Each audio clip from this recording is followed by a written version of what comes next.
چونکہ پہلے، دوسرے اور تیسرے درجے کی سزائیں اتنی خطرناک ہیں کہ ہم ان کا سوچ بھی نہیں سکتے، تو پھر چوتھے درجے کی سزا کس قدر تکلیف دہ ہوگی، اور لوگوں نے کس قسم کے بد اعمال کیے ہوں گے کہ ان کو اتنی شدید تکالیف اٹھانی پڑتی ہیں۔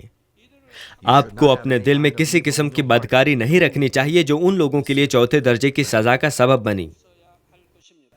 میں خداوند کے نام میں دعا گو ہوں کہ یہ پیغام آپ کے اندر تبدیلی کا بیج اور زندگی کی چنگاری بن جائے۔ مسیح میں عزیز بہنوں اور بھائیوں، اگر ہم اتھا گڑھے میں سزا کے 4 درجوں کو بڑے 2 حصوں میں تقسیم کریں تو ہم کہہ سکتے ہیں کہ پہلے اور دوسرے درجے کی سزائیں نسبتاً ہلکی ہیں اور تیسرے اور چوتھے درجے کی سزائیں زیادہ بھیانک ہیں۔ پہلے اور دوسرے درجے کی سزائیں پانے والوں میں بہت سے بے ایمان لوگ بھی ہوں گے۔ ان میں سے بہت سے لوگ جہنم میں گئے کیونکہ انہوں نے اپنی زندگیاں گناہ میں گزاری، اس لیے کہ وہ خداوند کے بارے میں نہیں سنتے تھے اور نہ ہی انہوں نے سچائی کو جانا۔ لیکن تیسرے اور چوتھے درجے کی سزا پانے والوں میں بہت سے وہ ہیں جو خدا پر ایمان رکھتے تھے۔ تو پھر ایسا کیوں ہے کہ وہ ایمان رکھنے کے باوجود بھاری سزائیں پا رہے ہیں؟ اس لیے کہ انہوں نے اپنے ارادے بدل لیے اور خدا کو دھوکہ دیا۔ وہ یہ جانتے تھے لیکن انہوں نے اس پر ایمان نہ رکھا اور دھوکہ دیا۔ روح القدس کا تجربہ کرنے کے بعد بھی وہ روح القدس کی عیب جوئی کرتے تھے، یہ جانتے ہوئے کہ وہ گناہ تھے، تو بھی انہوں نے ناقابل معافی گناہ کیے، کہتے ہوئے کہ وہ خدا کے فرزند ہیں اور سچائی سے واقف ہیں۔ انہوں نے بے ایمانوں سے یا نئے ایمانداروں سے بڑھ کر گناہ کیے جو سچائی کو نہیں جانتے۔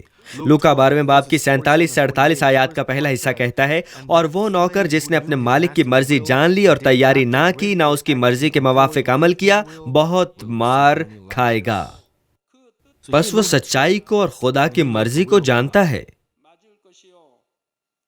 اور وہ نوکر جس نے اپنے مالک کی مرضی جان لی اور تیاری نہ کی، نہ اس کی مرضی کے موافق عمل کیا، یعنی غلام جس نے خدا کی مرضی کے موافق عمل نہ کیا، بہت مار کھائے گا۔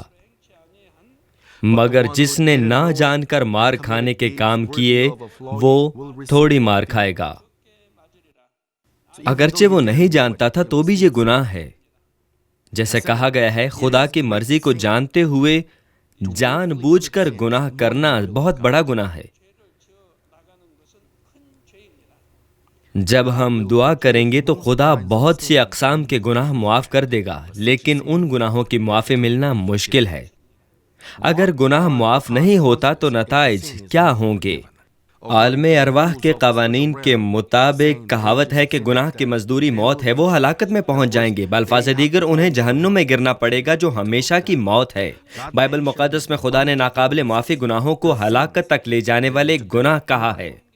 پہلا یوحنا 5 باب کی 16 آیت کہتی ہے، اگر کوئی اپنے بھائی کو ایسا گناہ کرتے دیکھے جس کا نتیجہ موت نہ ہو تو دعا کرے۔ تو اگر وہ ایسا گناہ کرتا ہے جو موت تک نہیں لے جاتا تو پھر آپ اس کے لیے دعا کریں۔ آپ دعا کریں گے اور ملامت کریں گے تاکہ وہ گناہ سے الگ ہو سکے۔ خدا اس کے وسیلے سے زندگی بخشے گا انہی کو جنہوں نے ایسا گناہ نہیں کیا جس کا نتیجہ موت ہو۔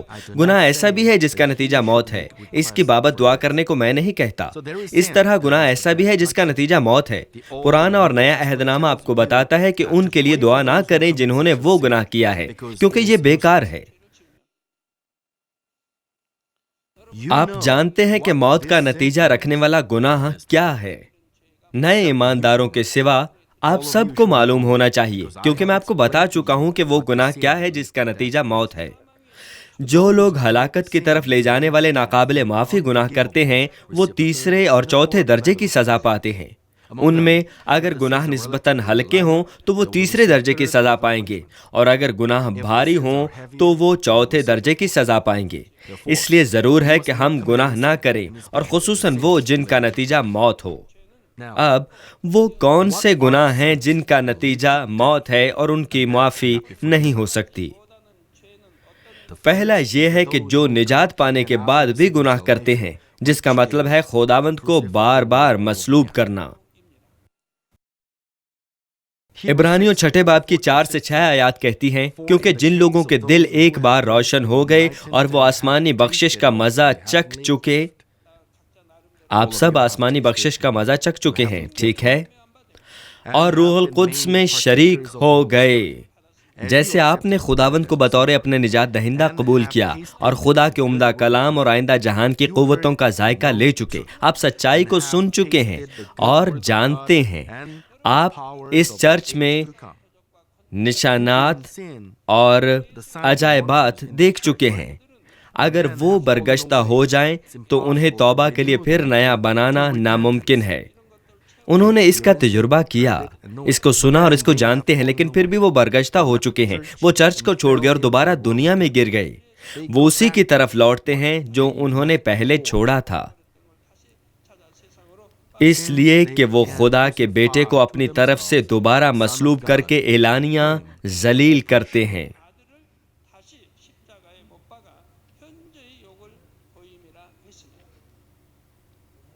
میرا خیال ہے آپ نے ضرور اپنے آس پاس ان لوگوں کو دیکھا ہوگا۔ خداوند سے ملنے سے پہلے وہ غربت میں تھے، وہ بیماری، خاندانی مسائل اور دیگر بہت سے مسائل کا شکار تھے، لیکن انہوں نے خداوند کو قبول کیا، زندگی بخش کلام سنا اور اپنی گزشتہ تمام خطاؤں سے توبہ بھی کی، اور محبت کے خداوند نے اپنے فضل اور روح القدس کی قدرت کے ساتھ ان کے مسائل حل کر دیے۔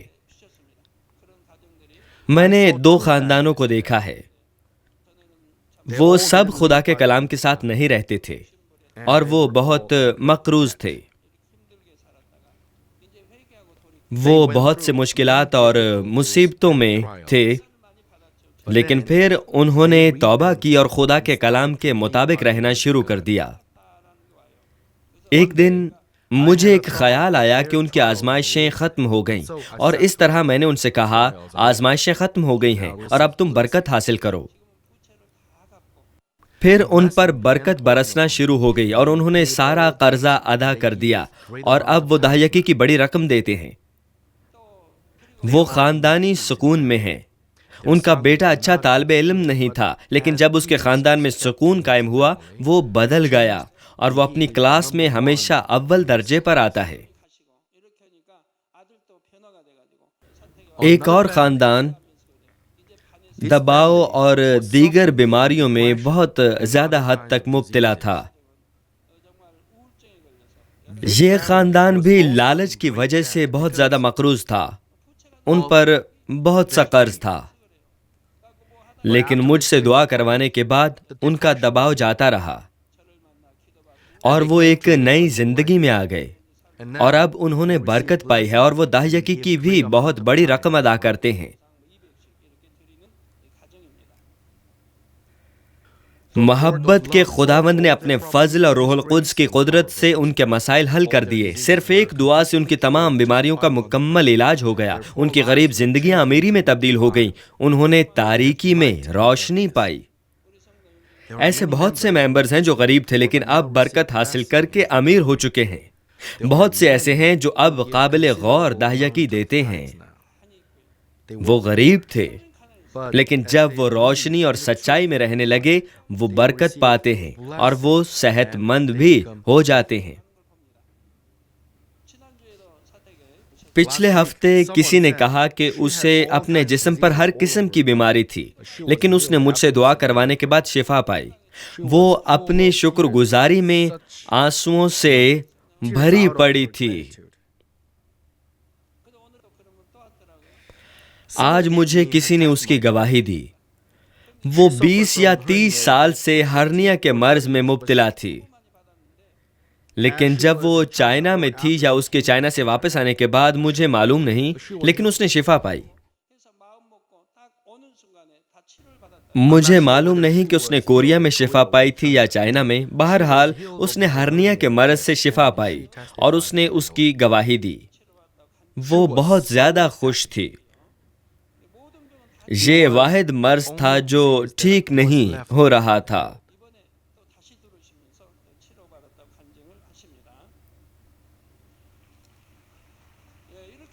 لیکن اب اس نے شفا پائی تھی۔ اسی طرح یسوع مسیح کو خداوند قبول کرنے کے بعد وہ امیر ہو گئے ہیں اور انہوں نے تاریکی میں روشنی پائی ہے۔ وہ اس فضل کے نہایت شکر گزار تھے جو انہوں نے پایا تھا، اور انہوں نے اپنی ساری زندگی خدا کی بادشاہی اور چرچ اور چوپان سے وفادار رہنے کی منت مانی تھی۔ انہوں نے اپنے آپ کو خدا کے کاموں کے لیے وقف کیا تھا، اور جلد ہی وہ لوگوں میں پہچانے جانے لگے اور انہوں نے چرچ میں عہدے بھی حاصل کر لیے۔ لیکن ایک وقت پر ان کی زندگیوں میں دنیا پھر لوٹ آئی اور انہوں نے دنیا کے پیچھے چلتے ہوئے چرچ کو چھوڑ دیا۔ خداوند کو جاننے سے پہلے کی نسبت زیادہ گہرائی کے ساتھ دنیا میں گرنے سے وہ بے ایمانوں سے بھی بڑھ کر اپنی خواہشات پر چل پڑتے ہیں۔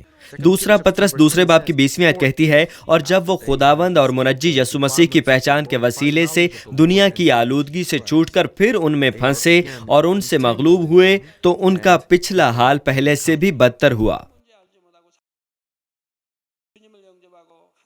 آپ خداوند کو قبول کرنے سے پہلے نہیں جانتے تھے کہ سچائی کیا ہے اور گناہ کیا ہے، لیکن خداوند کو قبول کرنے اور اس کا کلام سننے کے بعد آپ کو معلوم ہو گیا کہ گناہ کیا ہے۔ آپ نے خداوند اور منجی یسوع مسیح کو قبول کرنے سے اس طرح کی آلودگیوں سے خلاصی پائی ہے۔ ان کا پچھلا حال پہلے سے بھی بدتر ہوا۔ کچھ نے دھوکہ کھایا اور دوبارہ دنیا میں گر گئے اور پھر ان کا پچھلا حال پہلے سے بھی بدتر ہوتا ہے۔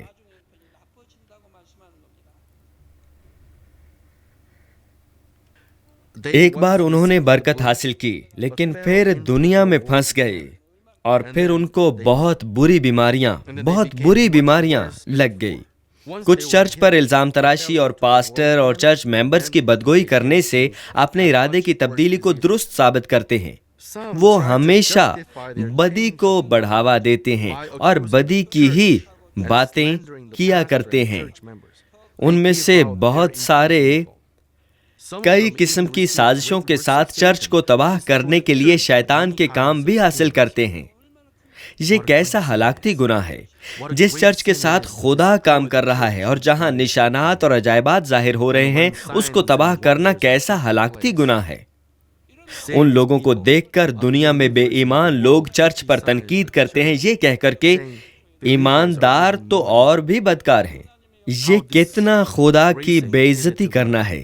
یہ بالکل چرچ یعنی خداوند کے بدن پر تھوکنے جیسا ہے۔ اس لیے جو اس طرح دوبارہ خراب ہو جاتے ہیں، ان پر یسوع کو دوبارہ مصلوب کرنے اور اعلانیہ ذلیل کرنے کا الزام لگے گا۔ خداوند کو جاننے سے پہلے ہم دنیا سے دوستی رکھتے ہوئے ابلیس کے بچے تھے۔ اس طرح ہم پہلے یسوع کو ایک بار مصلوب کر چکے ہیں۔ پہلے جب ہم گنہگار ہی تھے، یسوع نے ہم سے محبت رکھی اور وہ ہماری خاطر مصلوب ہوا اور صلیب پر موا۔ اگر خدا کے وہ فرزند جو محبت حاصل کر چکے ہوں خراب ہو جائیں اور دوبارہ دنیا کے دوست بن جائیں تو یہ خداوند کو دوبارہ مصلوب کرنا ہے۔ اس لیے وہ توبہ کرنے کا انعام نہیں پا سکتے، خصوصاً اگر وہ نئے ایماندار نہیں بلکہ پہلے بہت سی نعمتوں اور روح القدس کی قدرت کا تجربہ کر چکے ہیں اور بہت سی روحانی چیزوں کا بھی تجربہ کر چکے ہیں اور انہوں نے سچائی کے کلام کو سنا اور ایک خاص حد تک اس کو جانتے ہیں۔ ان کے لیے معافی پانا اور بھی زیادہ مشکل ہو جاتا ہے۔ آخر وہ ہمیشہ کی ہلاکت جہنم کی سزا میں پڑیں گے۔ معزز بھائیوں اور بہنوں، ہلاکت کی طرف لے جانے والے گناہوں کی دوسری قسم ہے سچائی کا علم حاصل کرنے کے بعد جان بوجھ کر گناہ کرنا۔ آپ نے سچائی کو سنا اور جانتے ہیں کہ گناہ کیا ہے، اور آپ جانتے ہیں کہ راست بازی اور گناہ اور عدالت ہے، لیکن آپ جان بوجھ کر گناہ کرتے ہیں۔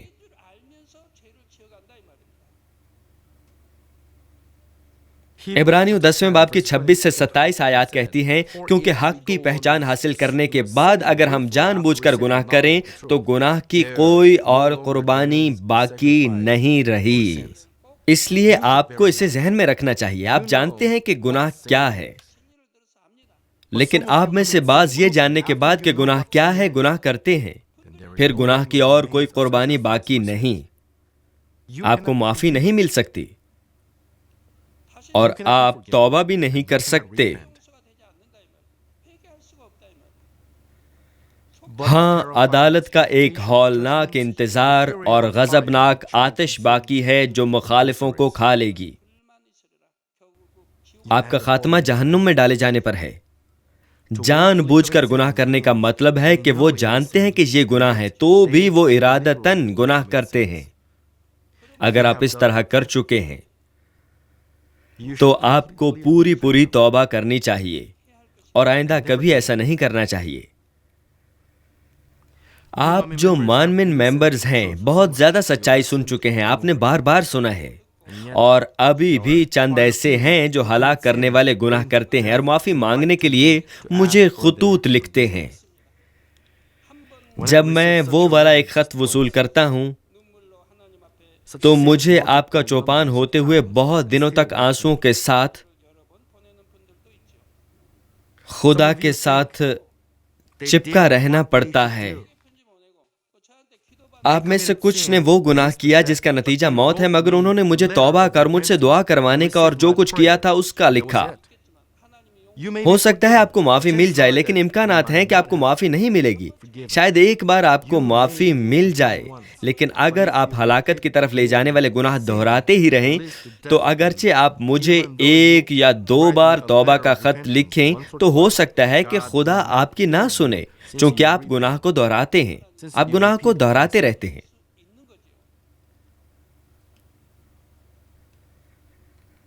اگرچہ میں وضاحت کرتا ہوں کہ یہ راستہ جہنم کا ہے، وہ بار بار گناہ کرتے ہیں۔ اگر یہ واقعہ صرف ایک بار ہو جب میں ان کی شفاعت کرتا ہوں اور اگر وہ پوری طرح توبہ کر لیں تو ان کو معافی مل سکتی ہے، لیکن جب وہ وہی گناہ بار بار کرتے ہیں تو میں کیا کر سکتا ہوں؟ بے شک کچھ لوگ توبہ کرنے اور باز آنے کی کوشش کرتے ہیں، کیونکہ جب وہ جہنم کے بارے پیغامات سنتے ہیں تو ڈر جاتے ہیں، لیکن اگر وہ ایک فیصلہ نہیں کرتے اور حرام کار ذہن اور لالچ جیسی گناہگار فطرت کو نہیں نکالتے تو توبہ بیکار ہو جاتی ہے۔ کچھ دیر بعد وہ وہی گناہ پھر کریں گے۔ دوسرا پطرس 2 باب کی 22ویں آیت کہتی ہے، ان پر یہ سچی مثل صادق آتی ہے کہ کتا اپنی قے کی طرف رجوع کرتا ہے اور نہلائی سورنی دلدل میں لوٹنے کی طرف۔ خدا گناہ سے توبہ کے عمل کو بار بار دہرانے والوں کو کتوں اور سوروں کے برابر گردانتا ہے۔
ایسا کیوں ہے؟ کوئی بات نہیں کہ آپ سوروں کو جتنا مرضی صاف کھانا دے دیں، یہ بیکار ہے۔ وہ جہاں بھی جائیں اس کو گندا کر دیتے ہیں۔ آج کل جہاں سوروں کی پرورش ہوتی ہے وہ جگہ بہت صاف ہوتی ہے، لیکن پرانے وقتوں میں ہم ان کو اس طرح نہیں پالتے تھے۔ ہم گھاس کاٹ کر سوروں کے نیچے ڈال دیتے تھے اور سور گھاس پر اپنا فضلہ گراتے اور اسی پر سو جاتے تھے۔ پھر گھاس بوسیدہ ہو جاتی تھی، لیکن سور پھر بھی اس پر سوتے تھے اور اسی پر کھیلتے تھے۔ لوگ گھاس کو بطور کھاد استعمال کرتے تھے۔ ان دنوں لوگ اس گھاس کو بطور کھاد استعمال کرتے تھے۔ لوگ سوروں سے بہت زیادہ کھاد حاصل کر سکتے تھے، پس وہ سوروں کو اس طرح پالتے تھے، اور سوروں کو صاف کرنا بیکار ہوتا تھا کیونکہ وہ آسانی سے پھر گندے ہو جاتے تھے۔ ان دنوں ان لوگوں کے پاس کیمیائی کھاد نہیں ہوتی تھی، اور اس لیے وہ کھاد حاصل کرنے کے لیے یہ طریقہ استعمال کیا کرتے تھے۔ کتوں کا بھی یہی حال ہے۔ کتے جو قے کرتے ہیں اس سے پھر نگل جاتے ہیں۔ 1950 60 اور 70 میں ایسا گھر مشکل سے ہی ملتا تھا جس میں کوئی اخبار ہوتا تھا، جس میں اخبار مل جاتا ہو۔ میرا مطلب کوئی ٹوائلٹ پیپر نہیں ہوتا تھا، بلکہ جس گھر میں بھی بچے ہوتے تھے وہ کتے پالتے تھے۔ جب بچے رفع حاجت کرتے تو وہ کتوں کو بلاتے اور کتے فضلے کو نگل جاتے تھے۔ میں یہ کہنے پر بہت معذرت خواہ ہوں، لیکن یہ حقیقت تھی۔ اچھی نسل کا کتا بھی نگل جاتا تھا، ان کو دیہاتوں میں پالا جاتا تھا۔ اس لیے بائبل مقدس کہتی ہے، ان پر یہ سچی مثل صادق آتی ہے کہ کتا اپنی قے کی طرف رجوع کرتا ہے اور نہلائی سورنی دلدل میں لوٹنے کی طرف۔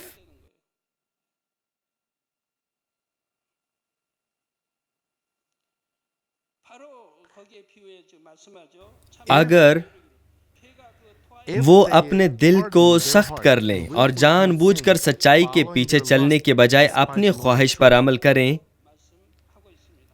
تو وہ ضمیر کا جھٹکا بھی نہیں کھائیں گے۔ ان میں توبہ کی روح کبھی نہیں آ سکتی۔ وہ اپنے اندر گرم لوہے سے داغا ہوا ضمیر رکھتے ہیں۔ وہ اپنا ضمیر کھو دیتے ہیں اور وہ اپنی بھلائی کو بھی کھو بیٹھتے ہیں۔ اگر وہ توبہ نہیں کر سکتے تو ظاہر ہے کہ ان کو معافی بھی نہیں مل سکتی۔ اس لیے بائبل مقدس کہتی ہے، ان لوگوں کے لیے صرف عدالت کا ایک ہولناک انتظار اور غضبناک آتش باقی ہے۔ بھائی اور بہنوں، ہلاکت کی طرف لے جانے والے گناہوں کی تیسری قسم روح القدس کے خلاف کفر بکنا ہے۔ چاروں اناجیل میں جو یسوع کی خدمت لکھی ہے، ہم بہت دفعہ پڑھتے ہیں کہ روح القدس کی مخالفت ہمیشہ تک معاف نہیں ہو سکتی۔ پھر روح القدس کے خلاف کفر بکنا ہے کیا؟ مثال کے طور پر یسوع کے زمانے میں ایسے لوگ تھے جو یسوع کے دکھائے ہوئے نشانات کو دیکھ کر کہتے تھے کہ وہ کام شیاطین کے سردار بال-زبول کے ذریعے تھے، یا ابلیس کے تھے، یا وہ شیطان کے کام تھے۔ وہ کہتے تھے کہ یہ شیطان کے کام ہے۔ یسوع روح القدس کی قدرت کے وسیلے حیرت انگیز کام دکھاتا تھا۔ اس طرح جو لوگ یسوع پر تنقید کرتے تھے، دراصل وہ روح القدس کے خلاف کفر بکتے تھے۔ آج بھی بہت سے اس قسم کے لوگ پائے جاتے ہیں۔ اگرچہ وہ کہتے ہیں کہ وہ خدا پر ایمان رکھتے ہیں، جب وہ دیکھتے ہیں کہ کچھ چرچز روح القدس کے بہت سے کام رکھتے ہیں تو وہ کہتے ہیں کہ وہ تو شیطان کے کام ہے یا چرچ بدعتی ہے۔ کیا ابلیس نشانات اور عجائبات ظاہر کرتا ہے؟ کیا ابلیس گونگوں کو زبان اور اندھوں کو آنکھیں دیتا ہے؟ اگر ابلیس کرتا ہوتا تو لوگوں کو ہسپتال کی ضرورت نہ ہوتی۔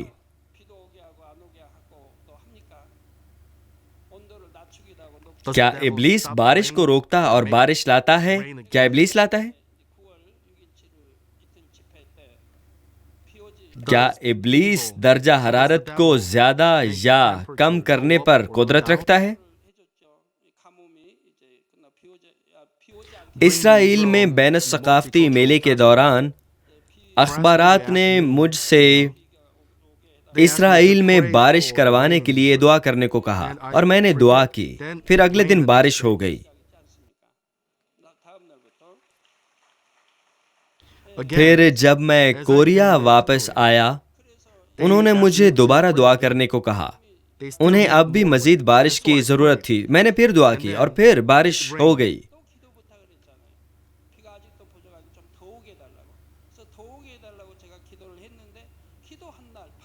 یہ خبر ناموں میں ایک خبر بن گئی۔ ڈاکٹر جے راکلی نے کوریا میں دعا کی اور اسرائیل کے اندر بارش ہو گئی۔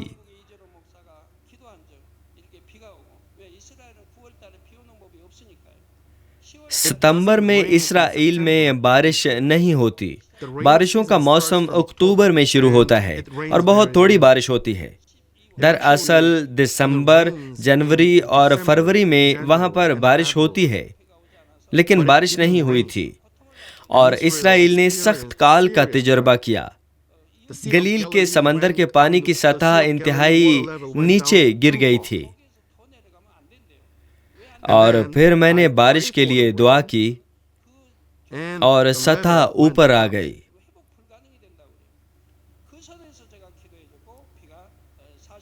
یہ اخبارات میں شائع ہوا تھا، یہ اسرائیل اور روس میں شائع ہوا تھا، یہ ایک عالمگیر خبر بن گئی تھی۔ وہ جانتے تھے کہ ستمبر میں بارش نہیں ہوتی، اور وہ جانتے تھے کہ اسرائیل قحط کا شکار ہے۔ بحر قلزم خطرے میں تھا اور ان کو پانی کی اشد ضرورت تھی۔ اب یہ بارش لانے اور بارش روکنے کا کام کرتا ہے۔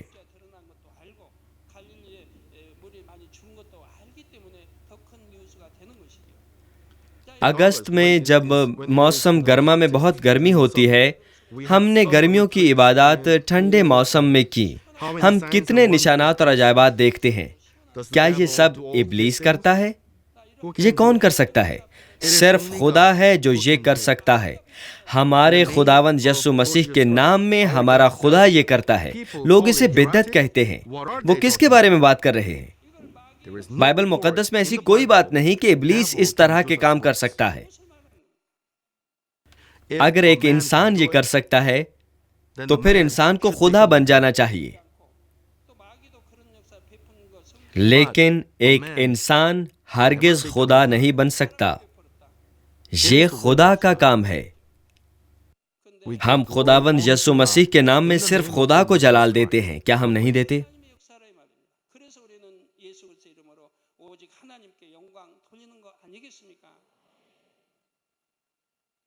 کسی بائبلی بنیاد یا مضبوط ثبوت کے بغیر وہ صرف مضبوط منفی احساسات رکھتے ہیں، صرف اس لیے کہ وہ کاموں کو نہیں سمجھتے اور عدالت میں سے گزرتے ہیں۔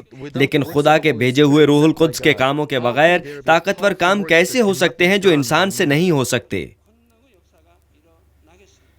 مزید یہ کہ اگر ان طاقتور کاموں کے وسیلے یسوع مسیح کی منادی ہوتی ہے اور خدا کی بادشاہی بڑھتی ہے، تو کوئی شک نہیں ہو سکتا کہ وہ روح القدس کے کام ہی ہیں۔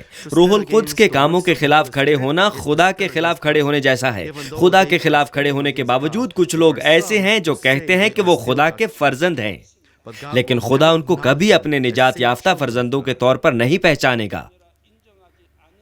جو لوگ روح القدس کے خلاف کھڑے ہوتے ہیں، یا وہ جو روح القدس کی یقینی کاموں کا تجربہ کرنے کے بعد خدا سے دھوکہ کرتے ہیں، وہ توبہ کی روح کو نہیں پائیں گے۔ ان کے ہونٹوں سے توبہ کرنے کے باوجود بھی گناہوں کی دیواریں نہیں ٹوٹ سکتی۔ ان کے مرنے کے بعد ان کو بطور بڑے گناہگار بے ایمانوں سے زیادہ سزا ملے گی، اور وہ تیسرے اور چوتھے درجے کی سزائیں پائیں گے۔ مسیح میں عزیز بہنوں اور بھائیوں، اب اتھا گڑھے میں چوتھے درجے کی سزا کیا ہے؟ تیسرے درجے کی سزا کی طرح جہنم کے داروغے براہ راست سزا دیتے ہیں، لیکن درد کی شدت اور ظلم مختلف معیار کے ہوتے ہیں۔ یہ وہ جگہ ہے جہاں انسانی تاریخ کے انتہائی بدکار گناہگار اپنی سزا پا رہے ہیں، اور کیا آپ تصور کر سکتے ہیں کہ سزائیں کس قدر ہولناک ہوں گی؟ مثال کے طور پر چوتھے درجے میں وہ لوگ ہیں جو صلیب پر لٹکائے جانے کی اذیت سہتے ہیں۔ وہ صلیب پر کیوں لٹک رہے ہیں؟ یہ اس لیے کہ ان کو اس لعنت کی قیمت وصول کرنی ہے جو کہتی ہے کہ گناہ کی مزدوری موت ہے۔ کیونکہ ہم سب گناہگار تھے، ہم میں سے ہر کسی کو صلیب پر لٹکنا تھا جس پر یسوع کو لٹکایا گیا۔ لیکن حقیقت میں صلیب پر کون لٹکا تھا؟ یہ یسوع تھا۔ غلطیوں 3 باب کی 13ویں آیت کہتی ہے، مسیح جو ہمارے لیے، آپ کے اور میرے لیے لعنتی بنا، اس نے ہمیں مول لے کر شریعت کی لعنت سے چھڑایا۔ اس نے میرے اور آپ کے لیے لعنت لی، کیونکہ لکھا ہے کہ جو کوئی لکڑی پر لٹکایا گیا وہ لعنتی ہے، اس لیے وہ ہماری خاطر صلیب پر مصلوب ہو۔ یسوع نے لکڑی کی صلیب پر مر کر ہمیں گناہ کی لعنت سے آزاد کیا، کیونکہ لکھا ہے کہ جو کوئی لکڑی پر لٹکایا گیا وہ لعنتی ہے، اس لیے وہ ہماری خاطر مصلوب ہوا۔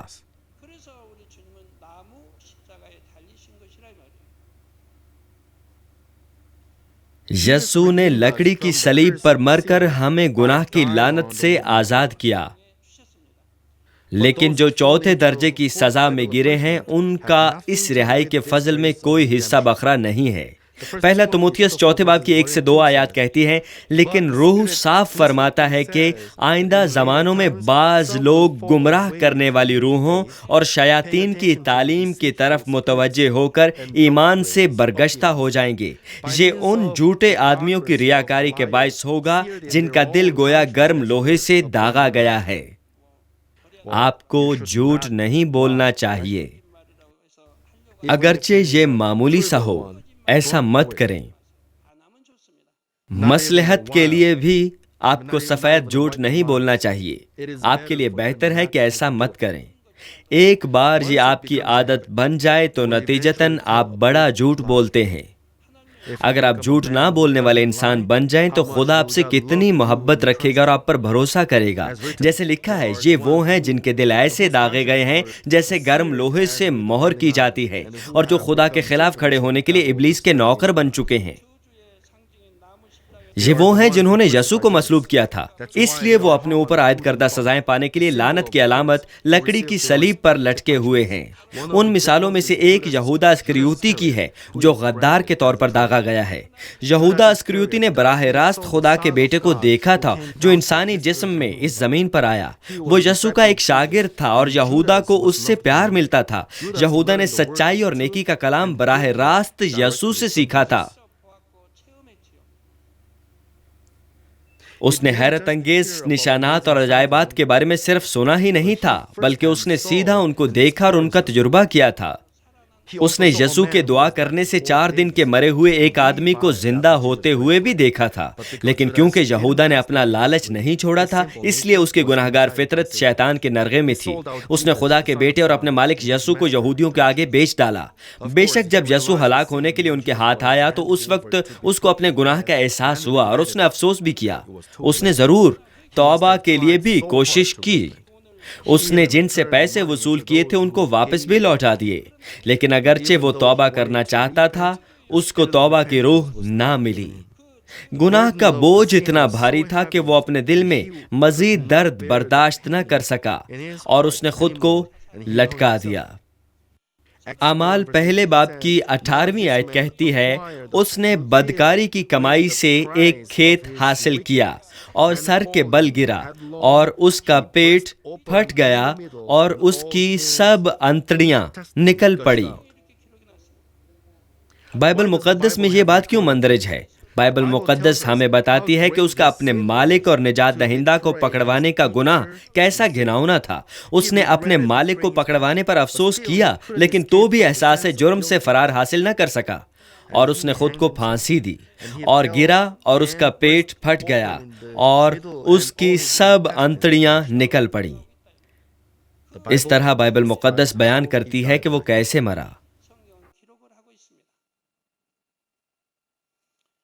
یہودا اسکریوتی اتھا گڑھے کے 4تھے درجے میں صلیب پر لٹکنے والوں میں سب سے پہلے لٹکا ہے۔ یہودا اسکریوتی سے شروع کر کے جو خدا کے خلاف بہت زیادہ کھڑے ہوئے، وہ ایک ہجوم میں صلیب پر لٹک رہے ہیں۔ یہ ڈراؤنا منظر ہمیں جنگ کے بعد بننے والے قبرستان کی یا قصاب خانے کی یاد دلاتا ہے، جہاں بہت سے جانور لٹک رہے ہوں۔ مصلوبیت زمین پر ظالم ترین ایذا رسانیوں میں سے ایک ہے۔ جو صلیب پر لٹک رہے ہوں وہ گھنٹوں یا دنوں تک ذلت اٹھانے کے لیے اکیلے رہ جاتے ہیں۔ جب وہ ہاتھوں اور پاؤں میں کیل ٹھونک کر لٹکا دیے جاتے ہیں، وہ اپنے پھٹ کر الگ ہوتے ہوئے جسم کے درد اور کیڑوں کے کاٹنے کی درد محسوس کرتے ہیں۔ وہ دہکتی دھوپ میں آہستہ آہستہ خون بہا کر موت کی طرف جاتے ہیں اور اپنی قوت کھو دیتے ہیں۔ چنانچہ مجرم جس قدر جلد ممکن ہو وہ مرنا چاہتا ہے۔ مصلوبیت کا مقصد مجرموں کے خوفناک انجام کو دکھا کر لوگوں کو تنبیہ کرنے کا ایک طریقہ کار تھا۔ خوف بہت زیادہ ہوتا ہے۔ یہودا اسکریوتی سمیت جو صلیب پر لٹک رہے ہیں، انہیں مزید لٹکے رہنا ہے جب تک آخری عدالت نہیں ہو جاتی۔ یہودا اسکریوتی کے سر پر موٹے کانٹوں کا ایک تاج ہے۔